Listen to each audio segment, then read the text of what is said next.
Well, hello everybody again. I'm Matthew Janicek, along with my great friend, Mr. Bob Bleacher. Hi. We are engaged in, we have been engaged for a while in this process of discussion. And how do you want to hit the next or last topic here? Well, it's funny. It's like it's hard to say this is the last topic. In some ways, I feel like, yeah, it is the last topic because it's sort of like the goal of social change. But at the same time, it really, in some ways, is the first topic because it's really about the, shall we say, beginning to imagine a vision of what social change looks like. Like, I know if I asked people, say, all right, well, you know, things are shitty now, but what do you want things to look like? Is you pretty much get a blank stare. You know, everybody is very good at criticizing the present system. But when it comes to imagining a system that actually would work, is that is something that I think fewer and fewer people really can imagine existing. So my sense is that for this episode, which probably will be a little shorter than the others, is really to just sort of introduce what is the vision for social change, at least as envisioned through the writings of the Baha'i Faith. Yeah, so I don't know. So you might want to watch this one first, and then when you're done with all of them, if you actually are that interested in seeing all of this, is that at the very end is watch this one again, because this is it's where we start. And ultimately, it should be the beginning of the next stage in humanity's development. Yeah, I don't know if that's helpful. Oh yeah, the vision. People want to know why we are doing what we are doing, and I don't mean the we in the context of you and me, but what is the vision of the end goal of all of this? Say what is the end of social transformation look like, even though it doesn't necessarily have to have an end. But how may humanity consciously be aware that we're on the other side of transformational change?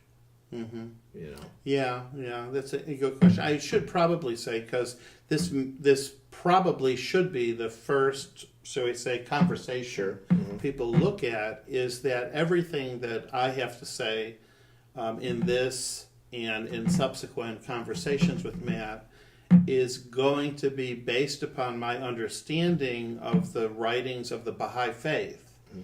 The Baha'i Faith actually is the youngest of all of the world's independent religions. And I find there's a tremendous value in studying those writings. I've studied the writings of many faiths and philosophies.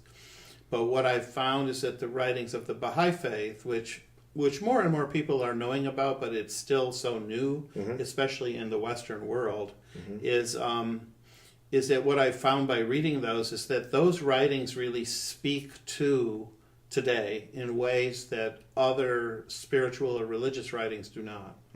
And so they're extremely relevant to our present condition and how to essentially make both individual progress and progress in society itself. Well, because I think you've discussed with me before the concept of unity and wholeness, and it's obviously you mentioned the Western world, and since a lot of our audience is going to come from the Western world and the Judeo-Christian biblical worldview order of things that has been the defining characteristic of Western civilization, it's where our lens, what I was brought up in, it's what you were brought up in.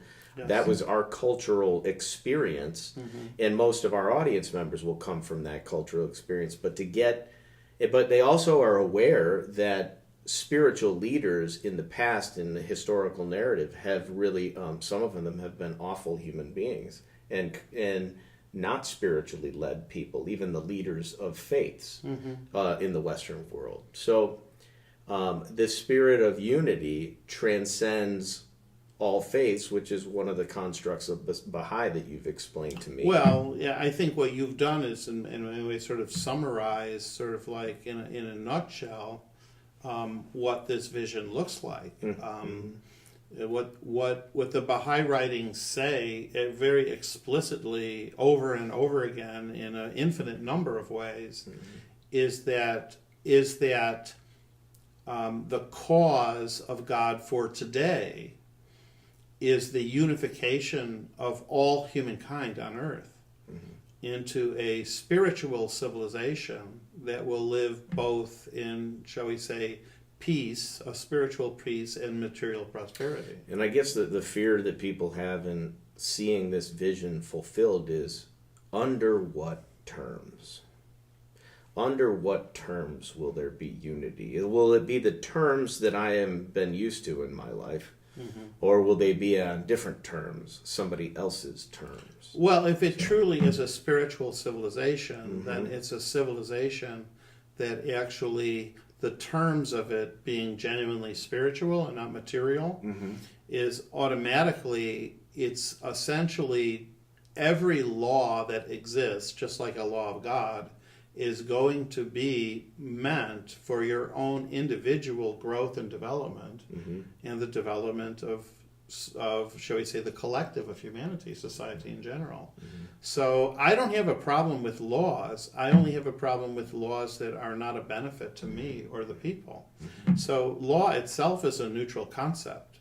But when I live according to a spiritual law, I know that that spiritual law is essentially has been provided for my own individual progress and for the good of society as a whole. So if we're living within that kind of organization, it's going to be good for people and it's going to be good for society. And I think that is a huge transformation, like you indicated. From what our experiences in present day society or what we've seen for most of human history. I mean, this is a huge transformation as well. But I will say this about unity is, like, to move the conversation forward, is the way I understand unity is the highest state of existence.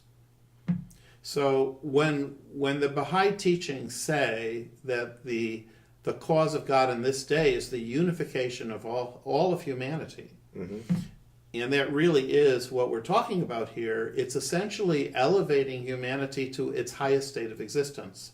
Now, the way I see it is this, and it's just the way I've come to understand it, but I've talked about it with many people, and it seems to resonate with them, so I'll share it here, is on a purely individual level, and is the highest state of existence of my spiritual being, my soul, is unity. It's unity with God.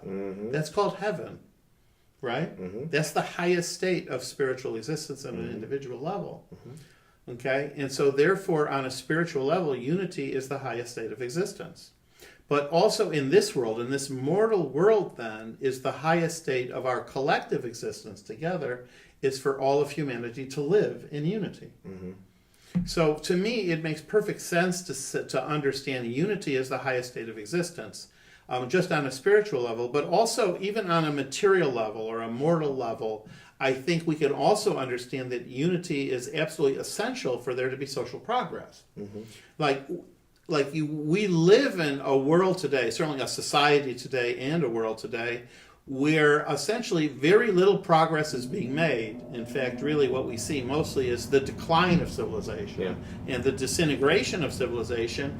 And really everybody knows that the real source of this decline or disintegration is the fact that there is so much conflict between people. There is so much violence between people. There is so much division between people. And it's the division between people that are essentially blocking all possibility of progress. So therefore, even on a mortal level, before you get to the idea of a soul or a union with God kind of a thing, is even without that, anybody should be able to understand that the prerequisite for progress of any kind is when people can come together in unity. What are the principles that bring cohesion? because I would agree, and I think many audience members would agree. There has to be again some sort of consensus on the vision of unity. Right. Right. So how would you clarify that principally? Well, I think that most of the conversations that that hopefully our viewers will want to watch are going to go through the Yep. sort of how do we move from the Yep. state of conflict and division, which is the present order, to a state of unity, which is a state where progress will really take place. So that's what will happen. What I think is that there's so many people out there who don't necessarily understand the concept of unity. Like, does unity mean I give up my individuality? Does it mean we're all the same? I think that makes sense, yeah. You know, and this is, I think, certainly in our society where individualism is really a core value, is that's the thing. Like, what does that mean? Does that mean I have to be like everyone else? I can't be Right. myself? Sacrifice my individuality? And so I Okay. think that, No. that's an important thing to consider. And the Baha'i conception is, I think, very clear, is that unity doesn't mean, there's no conflict, shall we say, between unity and individualism, or between the community and the individual. There's no conflict at all, because the concept itself, the full, shall we say, the Baha'i exposition of the concept of unity, is that there needs to be unity in diversity. And so if we understand that, is the one of the, shall we say, metaphors that the Baha'i writings use so people could better understand this, is to equate humanity, like the collective of humanity, with a garden. Like, if you viewed a garden and there was only one kind of flower, and that flower was exactly the same size, shape, and color, would that garden be as beautiful as a garden where there were different flowers and each flower was a different color? Which garden is more beautiful? It's the garden that has more diversity. So the idea is that if we're living in a truly unified society, is we all, shall we say, just as a flower, we're sort of pointed for guidance in the same direction. But at the same time, is we all have different qualities. And those qualities, those different qualities that I have, say, from what you have, are qualities that we're going to develop differently. They're going to be expressed differently. Is we could be, shall we say, different colored flowers in the garden of humanity. And yet born by the same soil. Exactly. We're supported by the same soil. We're nourished by the same water, the same sun. So we're looking in the same direction for guidance, you know, for the source of life, the same source of life. But we are all developing according to our individual qualities in our individual ways. So there really is no conflict, and this is a really important concept for people to understand. And I want I want, as much as you want, people to see this. And to me, in that, again, that Christian worldview, the way, the light, the truth, I am, right? Your Jesus figure, that speaks to the exact same qualities. He, in my world, I think I said it probably in some of our others, he didn't say, like, I the human being, am the agent that you must worship, but through my example, you will attain these spiritual principles and oneness with God. Right. And it's not exclusive. Jesus is pretty clear about that. No. And Christians, in theory, have been, at least what they talk about is clear. This is open for anyone. Of course. You know, so Right. that is a challenge to achieve the vision, but it's also an opportunity too. Well, I just say in my individual life, how does that work in my own individual life, is what I've come to. It's the idea that I honor, that I don't like tolerate a difference in another person, but I actually sit at the feet of another person, where I want to understand how another person feels, how another person thinks, and I want to honor their experience, meaning what qualities they bring to humanity. It's not a like, oh, you're different from me, but I'm not going to lynch you. Right, I Kind think of mentality, which we live in a toleration culture. Like, oh well, I'll respect that. Meaning, like, he's a jerk and an idiot, but I don't really talk to him. But I'm not going to say anything bad about him. You know, that kind of a thing. And this is the kind of culture we live in. This is very different. This is the idea where we see difference as a source of strength and a source of growth in our life. Right. Like a different flower in the garden is actually going to make the garden itself stronger. Because if you have the same leaching the same minerals out of the soil, this is the decline of the quality of the soil. Is what you need is difference on a biological level is a source of strength. So we need to honor difference. It's more than a toleration of difference. It's an honoring, it's an inclusion of difference. it's an embrace of individuality. It's a collective embrace right. of individuality. Right, but then the question becomes, how is this unity? Right? If we're going to honor diversity, how is it unity? And I think to me, this is a very fascinating concept that goes deep. I'm afraid that any introduction is not going to do justice to it. But it's certainly something I've learned and I'm still learning. But the idea is that the only true source of unity is spiritual. And the only real unifying force in, shall we say, in the world, in this world, is God. You see, the truth is because I have different qualities than you, and I have different experience than you, is that the way I'm going to view the world is going to be different than the way you view the world. And therefore you have conflict and division. Without a unifying force that transcends the level of human, is all you have is conflict and division. And this, in one way, this is how you could understand society today. Is we are living in a society which essentially tries to live without God. And now you have all this conflict and division. And the powers that be are echoing that conflict and division, amplifying it through their use of media resources. And selling division. Division sells. Oh, for sure. Conflict sells. Sure. Unity, right, is boring in a violent culture or in a adolescent culture. I don't know. Maybe well, I think that the people who are in established power, who hold material power today, is they have every interest in fostering division and conflict and absolutely no interest in fostering unity. I think they're very afraid of unity because unity is what will bring about change. And change is what's going to make people's lives better, potentially. But the truth is those people in power, the last thing they want is change. They're on top of the mountain. They want to keep things the way they are. It's just how it is. So they'll do everything to foster division because the more division they foster, not only could they sell it, right, make money off of every division, but more than that is it keeps people fighting among themselves. And therefore they're incapable of challenging the power that these very few people possess. So there's a number of practical reasons why we learn conflict and division and then we don't learn unity. But in the end is that a true unity has to have a spiritual basis. On a material basis, we're built for difference. Because any species on a biological level is stronger when there's diverse biological diversity. It's an evolutionary fact.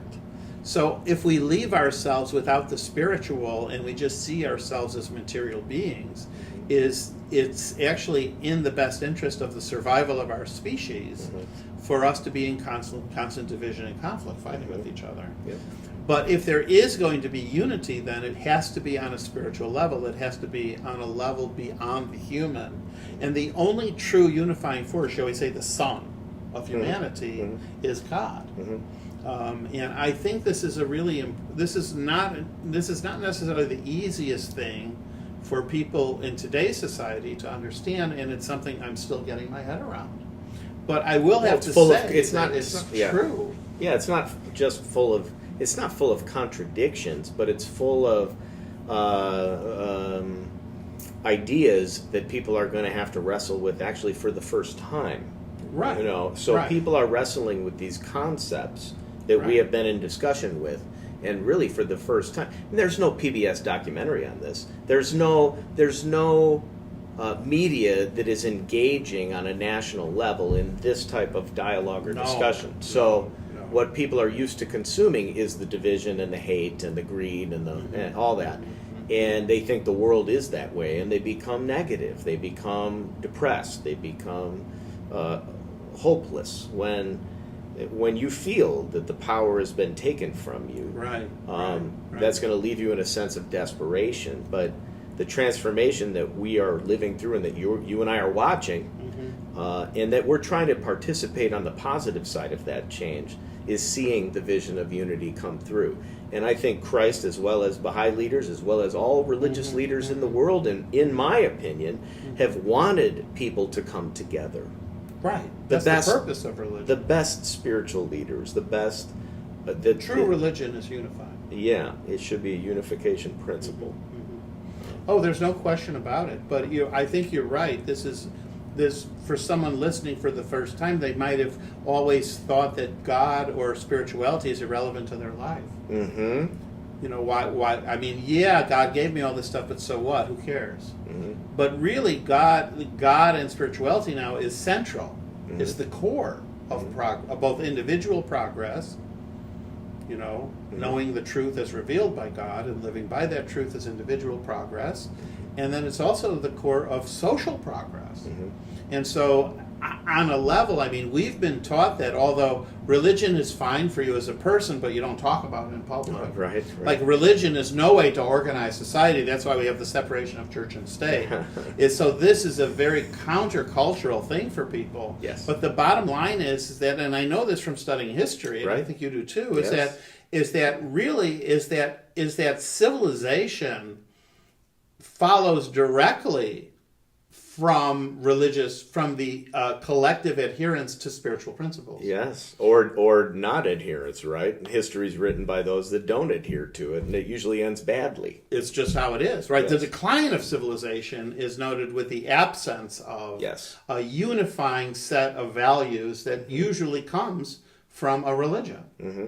When you think about it, and I've taught world history for 20 years, and all I know is I couldn't help but come to the conclusion that the foundation for each of the great world civilizations was a religious foundation, which means that you cannot separate essentially the study of religious or spiritual principles from the progress of society. It is the foundation for the progress of society. Yeah, and I got to just toss in the fun history narrative in this scriptural tradition. Sure. But from the days of even agreed upon archaeology and history, the Mesopotamians, the Sumerians had a flood story.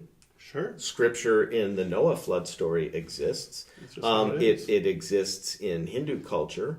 There was, according to all of the world's civilizations, an experience of unity. Might have been a nasty one or a horrific one that they all wrote down about in their texts. Right. So to me, from a historical point of view, to ignore that reality is to ignore that element of truth. Right. And to say there's only a flood that happened here because we said it exists here. No, there is this foundation in everyone. The more I came to a spirituality and a religious consciousness because I studied human history. Yep. And what I learned was that every civilization that is worth studying today, like we're the subjects of the curriculum we studied, all had their foundation in the unifying force of religious principles. Because it was only when the humanity of that civilization could act in unity that the civilization could progress. And what provided that unifying force was essentially everybody turned away from, shall we say, what I want. And everyone turned toward what does God want. And now everyone wants the same thing. And that is what God wants. And by the way, my understanding is what God wants for us is what is best for us. It might not be what we want, but it actually is what we need for our own individual progress and for our progress as a society. So this really is the foundation. And so the kind of unity which is envisioned in the Baha'i writings is a genuinely spiritual unity around God. You know, not around, say, Jesus, not around Krishna, not around Buddha, but around God. And this is very important to know, because if we're all unified around God and not one of his messengers, is now we can unify all of humanity for the first time. And that would be the kind of transformation which I think Jesus referred to as the kingdom of heaven on earth. And this is where we're moving to, fulfilling the prophecies of all of the prior dispensations. Including but not limited to Jesus. So it's a fascinating concept to consider, but ultimately this is what progress looks like. Well, and the diversity of thought is as much of the other diversity and strength that you're talking about from other points of view. This diversity of even religious thought can be a net positive. It can highlight commonalities between human beings. But instead, it's often used to stoke division. Oh, of course.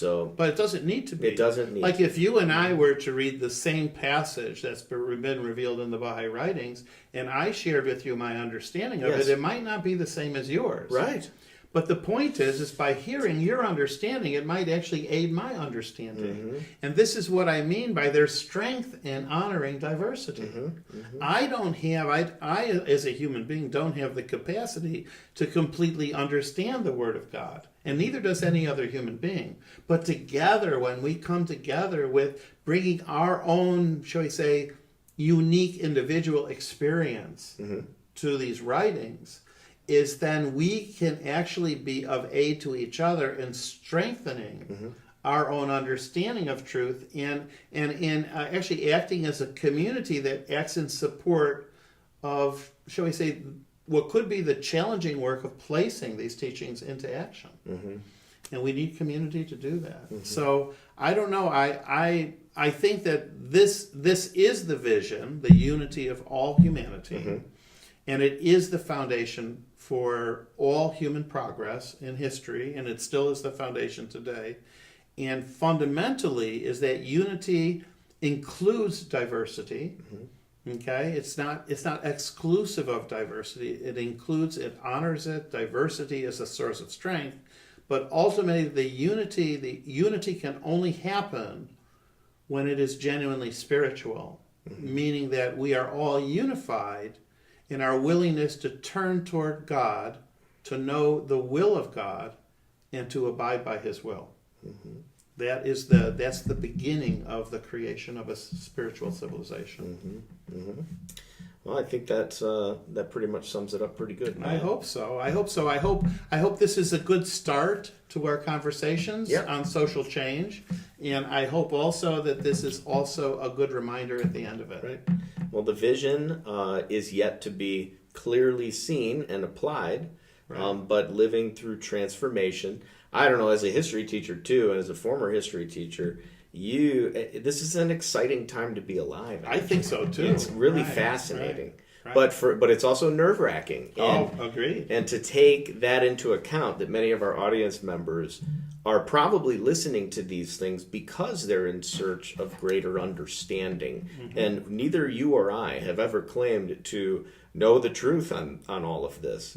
But our journey through history and through study has been, I think, an exercise for me in spiritual growth through humility. So just to see it like it is now, and seeing it reflect in culture, this transformation. It's strange thing is the powers that be in the world of today are even having a very, very difficult time slowing down the process of it seems as if many of the things that they do expedite the transformational period. I think you're right, and I think those is because those spiritual forces and those spiritual energies that are released in a revelation are powers which are beyond human ability to stop. Mm-hmm. And I think the powers that have been released are moving humanity as a whole to the consciousness that all of humanity is one. Mm-hmm.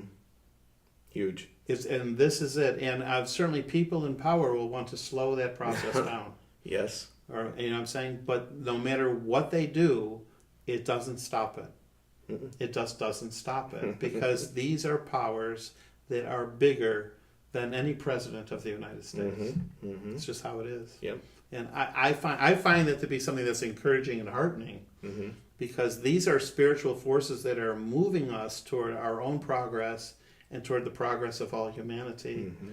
And there's no power, no human power in the world that is great enough to slow that down or to stop it. In fact, the more they try to slow it down, the more they're actually accelerating that movement toward this consciousness. And I think that's just absolutely a fascinating observation. Yeah. It's really important to say. Oh, awesome. So anyway, we hope you want to listen to the rest of these, because we're going to talk about the hows of social change, and you know, in hopefully what will be a logical order. Mm-hmm. And then feel free to come back to this when we're done, so you sort of know in what direction our lives can lead, both individually and together. And if you at all want to reach out at any point in time to us, our information will be attached to any of the projects that we put out there. And I know this relationship is only beginning for Bob and I. Of course. So we look forward to continuing the journey of transformational change, even beyond the outline that you have been provided with, basically, here in our discussion. Yeah. So new revelations will continue to manifest, and it'll be fun to comment on those as we move forward. Yeah, we're going to grow, and we want to include as many people in that process. That's right. Okay. All right. Thanks Thanks again. Thank you, sir. Yes, sir.